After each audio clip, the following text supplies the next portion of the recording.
A wise man once proclaimed that the youth of today are the leaders of tomorrow. A statement that, in my opinion, has always been synonymous with hope. Why hope, you may ask? Well, everyone knows that as we age into adulthood, we start to lose a particular part of ourselves. We start distancing ourselves from individualism in pursuit of more collectivist ideologies, all in an attempt to blend in with the greater conformity of established norms. Yet sometimes as adults, we fail to see the real effects of this precious loss. See, not only does it stifle creativity and innovation, but it also hampers the potential for societal progress, which makes the proclamation of the youth assuming leadership roles even that much more important.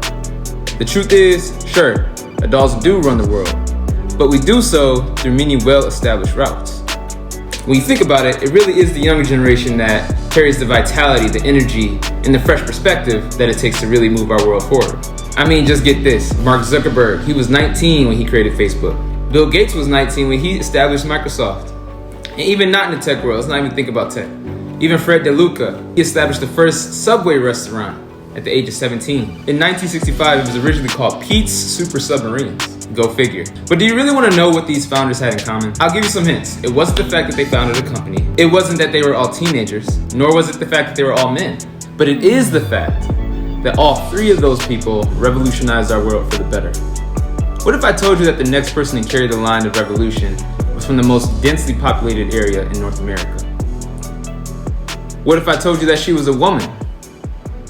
And what if I told you she was a gold medalist? Diana Flores was born in 1999 in Ciudad de Mexico, aka Mexico City. Sorry if I butchered that. I am not a Spanish-speaking person at all. She grew up in the Santo Tomas neighborhood where her father and uncle played football at Politecnico, one of Mexico's most successful college football programs. Diana grew up with a loving set of parents that only had wishes for her kids to be happy and well-rounded. Yet, it was mainly Jamie Flores, her multi-talented football father, that pushed her into flag football. When Diana was 8 years old, Jamie took her to watch her very first flag football matchup, and they were all women. Despite Diana's tiny frame at the time, she was enamored by the women playing a sport that was, of course, majority occupied by men. She quickly took interest, and soon after, Jamie allowed her to compete in her very first season. Times were rough at first, as Julio Ocana, a highly touted legend in American football IQ, became her coach. Julio was known to be extremely demanding and rigorous, but one thing Diana learned from him was to forget about any weaknesses that she may have possessed, and to instead focus on how to double down on the strengths and achieve. And the one strength she had was definitely slinging that football. You know, through my research of Diana, it was very surprising to know that the very first kids and the very first games that she was playing in were not even played with kids her age. She was playing with teenagers. She was an 8-year-old playing with teenagers. That's crazy to me. And I'm talking like 16, 17-year-olds too. So they're not no slouches. They're almost adults. Furthermore, what if I were to tell you that the older girls wasn't the whole of who she even competed against? You see, Julio Ocana was a man of healthy masculinity, a man of integrity, and a man of grit. Coach Ocana would occasionally encourage young boys to play his all-female team as well. Unlike the sentiment of her neighbors to the north, talking to you, America, those instances weren't all about winning, but about possibilities and empowerment. Over time, Coach Ocana's teachings and influences began to pay off as Diana's skill progression grew steadily year after year. She dominated as a quarterback and very quickly fit into that mobile quarterback archetype. So not only could she throw, but she possessed the footwork and the agility to dance around defenders as well. And to do it in flag football, where it's a lot harder to down opponents, that's already an achievement in and of itself. Talk about dangerous. Though it was once she started winning championships that most eyes began to fall on her. Later on, Mexico started opening up the NFL Tochito tournament to women, Tochito, typically referring to touch or flag American football, and she joined her first one as an adult. Her success in the tournament soon reached greater heights, and with greater heights came greater opportunity. Oh, you know it, but also a greater potential to self-destruct. Diana's biggest obstacle awaited her in the form of the 2022 World Games that was played in Birmingham, Alabama. Chatter rose amongst the ranks with folks questioning her ability to play. Besides, she was rearing up to play the undisputed home of American flag football as Team Mexico challenged Team USA. But let's just say that the Mexican women's national flag football team didn't come there to sniff the flowers and taste the rainbows. To start, Mexico's defense intercepted the ball for a pick 6, and then on the very next drive, scored a safety on Team USA. Just at the half, Mexico led 27-0 after Flores threw 3 touchdown passes with the defense locking things down on the other side. By the end of the night, Mexico's women's team came away not only with the dub, beating Team USA 39-6, but a well-deserved gold medal. So what even is the World Games? Well, if the Olympics is for mainstream sports, then the World Games is for the underground sports. Or here's an even better interpretation and a better explanation. The World Games can kind of be thought about as the alternate Olympics. It's this multi-sport event where athletes from all over the globe compete in sports that aren't in the regular Olympics programming and gives a chance for other athletes to showcase their unique and exciting disciplines. The cool thing is, the World Games isn't even a new phenomenon. In fact, it's been active since the very first event in 1981 at Buckshaw Stadium in Santa Clara, California, which at the time was primarily a soccer stadium. The World Games has a rich history, and unfortunately this video isn't the video to cover it all, but a couple things that you should know about this cherished event is that it's not a slouch when it comes to competition. Athletes that compete in these events has usually been training in the sport their whole lives. These men and women are dedicated to their craft and take things very seriously. But even more, the World Games have been an active gateway for non-Olympic sports to gain recognition and exposure internationally. For example, the Rugby Sevens, the smaller version of the 15-man rugby, used to be a fixture in the World Games until finally being featured in the 2016 Rio de Janeiro Olympics, where Fiji secured the gold medal over Great Britain, 43-7. Speaking of which, I'm sure you've been hearing about the meteoric rise that flag football has been seeing over the years. See, there's a lot that's been going on in the flag football scene, and there's a reason why it's one of the fastest growing sports in the world. According to data from Statista, since 2011, flag football participation has grown 13% to reach 7.1 million participants, essentially an addition of 1 million people. But Julio, flag football is a kid's sport, right? Well, not exactly. When looking at data showing the share of American kids participating in flag football, that number has actually fallen since 2008, meaning that the new athletes playing the sport are older. Yep, teens and adults. But what's even more interesting is that participation in traditional tackle football is falling, and it's falling fast. Remember a few moments ago when I said flag football participation grew 13% since 2011? Well, to contrast that, traditional tackle football has fallen nearly 25% within the same time frame, but somehow it still doesn't feel like it. But why do we even see those trends happening in the first place? Well, there's no surprise that tackle football has been experiencing backlash lately due to all the injuries, namely concussions. I'd even go as far as to say that concussions could be the number one reason as to why parents and just people in general are opting for the safer counterpart.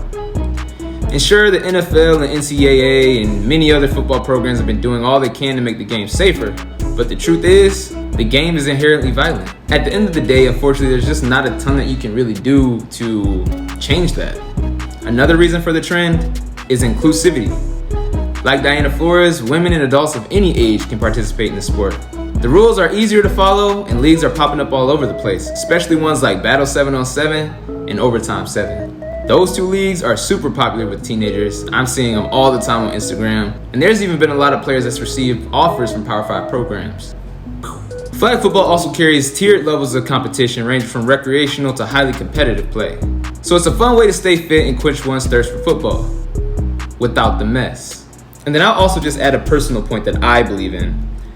Flag football is a sport that has many different game formats. So it's not really just your traditional 7-on-7, 6-on-6, 5-on-5, 4-on-4, so on and so on. In my league, the league that I own, shout out Michigan Elite 8, we play in an 8-on-8 full contact game format. And I'm sorry, but I do not recall where those rules originated from, but it is from one of the most popular flag football associations in America. But in that game format, it does feature down linemen, which we love to play, and it's super fun. And I encourage everyone, if you are a football guy or a football gal, to definitely get into a 8v8 full contact game format of flag football. You will not regret it, trust me.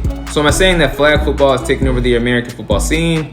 Well, I'd say not quite, at least not yet. American football is still highly consumed by the American audience and is the premier sport offered here. Many think baseball is America's sport, but I think we all know that that's not true. And the crazy part is that the NFL knows this, as they've also been seeing declines in viewership. This is exactly why they've been doubling down on hosting games overseas in the UK, overseas in Germany, and in overland in Mexico. It's all strategic. In fact, within the past 2 decades, Mexico City has experienced a steady economic boost, being the premier stronghold within Mexico's economy. And in the past 30 years, the city has grown by more than 1 million people to an area that's roughly twice the size of New York City. So it's not like they're picking any slouches, if you know what I mean. The NFL want densely populated cities, big economies, and ideally densely populated cities and big economies with Western values. But all in all, the NFL has been making these moves to ensure their continued growth and relevancy, but in turn, it also ensures American football's continued growth and relevancy. Besides, if it wasn't for that international push, then we wouldn't even have a Diana Flores right now. Since Diana's success in the World Games, so many opportunities have developed for her to lead the future of sports. She recently became Under Armour's first global ambassador and accepted the unique challenge of opening more doors for women in sports and becoming the first ever flag football athlete to sign a major brand deal. She was recently featured in Super Bowl 57's Run With It commercial to promote women in flag football and was even the AFC offensive coordinator in last season's Pro Bowl. But it doesn't stop there, because due to her mission and values, the NFL just inducted her into the Pro Football Hall of Fame. You see, Diana doesn't just represent Mexico. Diana doesn't just represent women and little girls all over the world. And with her, it's not even about promoting an alternative way to play American football. What Diana represents is something much more powerful, and that is possibilities. So what am I saying? I'm saying that in 2023, American football's first representation in the Olympics will be through the flag football format. That a young girl from Mexico can become an American football icon. That the sports world that we know today will not be the sports world that we know tomorrow. So what I'm saying is that you, me, all of us can be a catalyst for change at any moment if we're willing to accept it.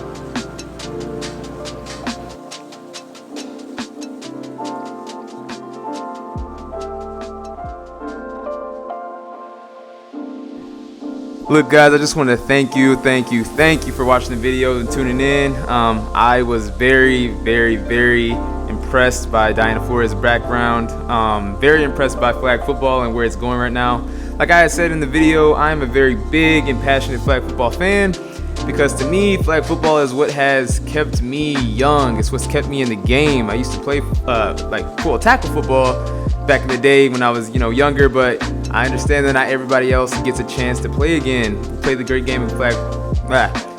But I understand that not everybody gets to play the great game of American football. So flag football gave me that opportunity to play again and just have fun and be with the guys and build that camaraderie and build that that sense of purpose that we feel when we're playing the game.